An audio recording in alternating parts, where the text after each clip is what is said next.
Prince Viserys had been 7 years of age when he was taken from the Grey Abaddon during the Dance of the Dragons. On his return to Westeros in 134 AC, he was now 12. His wife, the beautiful young woman who had walked arm in arm with him from the Lady Baelor, was 19, 7 years his senior, and notably taller than her husband. Though 2 years younger than his older brother the king, Viserys was in certain ways more mature than his elder brother. Aegon III had never shown any carnal interests in either of his queens, understandable in the case of Queen Daenerys, who was still yet a child, but he was of the rough same age as the late Queen Jaehaera. But Viserys had already consummated his own marriage with Lara, as he confidently and proudly confessed to Grand Maester Munkin during the feast held to welcome him home. This confidence of which he admitted this information would in turn say a lot about the character of the prince. Despite his captivity, he seemed to have become well-adjusted and confident young man, something that could not be said about the brother who had escaped that day, who was emotionally broken by the events of the Dance of the Dragons. The return of his long-lost and most beloved brother from the dead worked a wondrous change in King Aegon III. Grand Maester Munkin tells us in his notes, His Grace had never truly forgiven himself for leaving Viserys to his fate when he fled the Grey Abaddon on Dragonback before the Battle of the Gullet. In truth, there was little if anything Aegon could have done to prevent his brother's capture, or intervene in any such way. If anything, Aegon's own capture alongside his brother would only have devalued Viserys' worth in lease, and seen him sold or used in less pleasant means. But though only 9 at the time of his brother's disappearance, Aegon came from a long line of warriors and heroes, and had been raised on stories of their bold deeds and daring exploits, none of which included fleeing from a battle whilst abandoning your little brother to death. Deep down,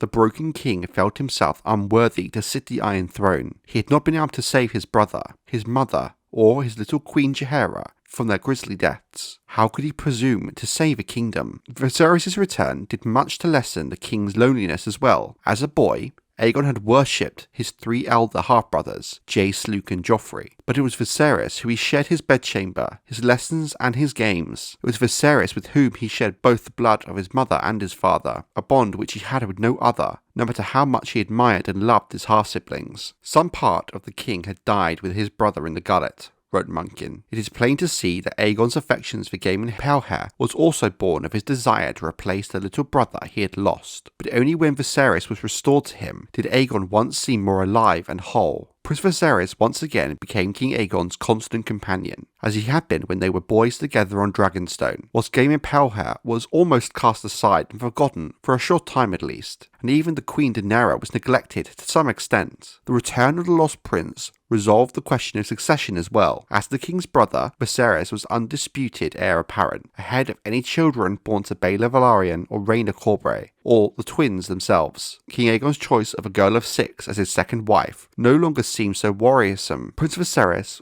a lively, likely young lad, possessed of great charm and boundless fertility. Though not as tall, as strong, or as handsome as his brother, he struck all who met him as a more clever and curious boy than the king, and his own wife was no child, but a beautiful young woman of 19, well into her childbearing years. Let Aegon have his child bride. Lara of Lys was likely to give Viserys children sooner rather than later, thereby securing the dynasty. The return of the prince solved many pressing issues that faced the Regency Council. For all of these reasons, king and court and city rejoiced at the prince's coming, and Lord Alyn Velaryon became more beloved than ever for delivering Viserys from his captivity in Lys. However, their joy was not shared by the king's hand. Whilst Lord Unwin declared himself delighted by the return of the king's lost brother, he was furious at the price Alan Oakenfist had agreed to pay for him. The young admiral had no authority to consent to such ruinous terms, Peake insisted. Only the regents and the Hand were empowered to speak for the Iron Throne, not any fool boy with a fleet. Say what you will about the actions of Unwin Peake, the Hand's assessment on this matter was correct. Alan should have rightly consulted with the Iron Throne, the Regency Council, and the Hand, and not so brazenly negotiated without the authority of the Iron Throne. Law and tradition were on the Hand's side. Grand Maester Munkin reluctantly admitted when Lord Unwin brought the grievances to the council, but the king and the small folk felt very much otherwise, and it would have been the height of folly to withdraw from Lord Alan's pact. The other regents concurred. They voted new honours for the Oakenfist, confirmed the legitimacy of Prince Viserys' marriage, Lady Lara agreed to pay her father the ransom in 10 annual payments, and moved a vastly greater sum of gold from Braavos' Iron Bank to Lys, much to the anger of the Iron Bank of Braavos, with whom House Targaryen had been using to manage much of its finances since the old King Jaehaerys' negotiations with them during the early years of his rule. For Lord Unwin Peake, this seemed yet another humiliating rebuke. Coming so close on the heels of the Maiden Days cattle show and the king's rejection of his daughter Marielle in favour of the child Daenerys, it was more than his pride could endure. Maybe perhaps his lordship thought